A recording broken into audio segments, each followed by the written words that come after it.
Hi, I'm reading from the Summit book, K-12 curriculum.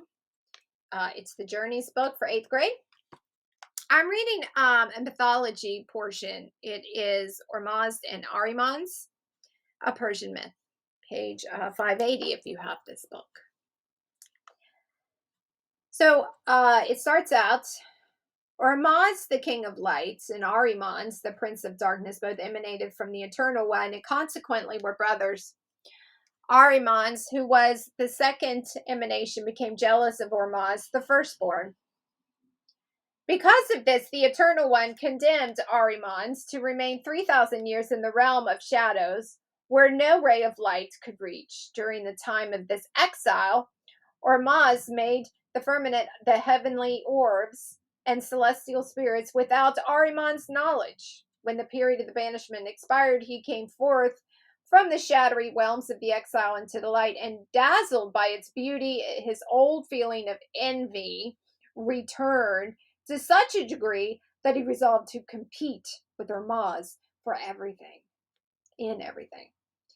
He found that Ormuzd had created 6 Ashabans, immortal holy ones, guardians of the 6 planets and attendants on himself, who presided over the 7. Arimanes now created 7 spirits called archdevs in opposition to the Arshabans and attached them to the 7 planets. His goal was to paralyze the Ashbans. Efforts of good instead of substitute evil. When he found that Ormuzd had created 28 gentle and kindly spirits called Izeds, who govern the sun, moon, and stars, showered benefit gifts upon the earth, worked to protect it from evil influences and serve as messengers between men and the superior spirits. Arimanes was furious. He made 28 spirits called devs to defeat the influence of the Izeds by spreading all manner of disorder and distress. And for the leader, he created serpents with 2 feet named Ashmag.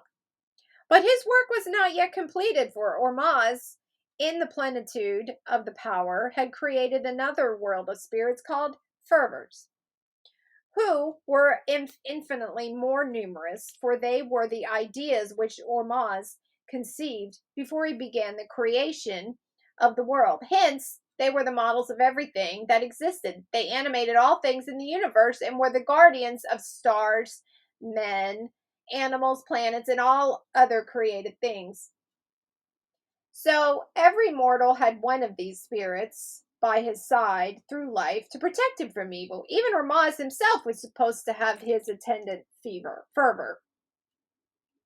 Arimanes set about making a multitude of genii who opposed the benevolent operations of the fervors, so that everything had an attendant bad spirit as well as a good one. Perceiving the industry of the brother Arimanes, Ormuzd began creating again. He made an egg containing kind spirits, and Ormuzd made a counterpart containing an equal number of spirits of hatred. Then, to add to this disastrous work, he broke the eggs together, and good and evil became mixed in the new creation. After this, Ormuzd created the earth and its inhabitants.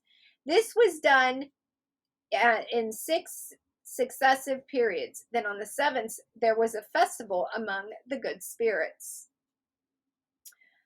Ormuzd created a guardian spirit to watch over every human being. Arimanes made an evil spirit to tempt them through life. These wicked ones slipped into thoughts and said, "It is Arimanes who is given the sun, the moon, and all good things." And when they listened to his whisperings, Arimanes cried out loud from his realm of shadows, "Oh, men, worship me." To harness and destroy the good animals of the earth, Arimanes made wolves and tigers and serpents and venomous insects. By eating a certain kind of fruit, he transformed himself into a serpent And when gliding about on the earth to tempt human beings, his devs enter the bodies of men and cause diseases of the mind and body. They entered into the human minds and incited them to lies, revenge, and savagery. Into every part of the world, they introduced discord and death. When Ormuzd tried to lead men against Arimanes, they deserted him and joined the enemy. This allowed Arimanes to gain the ascendancy for 3,000 years. After Arimanes' rule, his power will be destroyed. Ormuzd will rule again, bringing goodness to the world. There will be an end to evil and death. There's a picture here at the end. So the king killing Ahriman, the Ahriman animal. Remember, he ate the fruit to transform himself into a serpent. And there you go. I hope you enjoyed this reading. Thank you.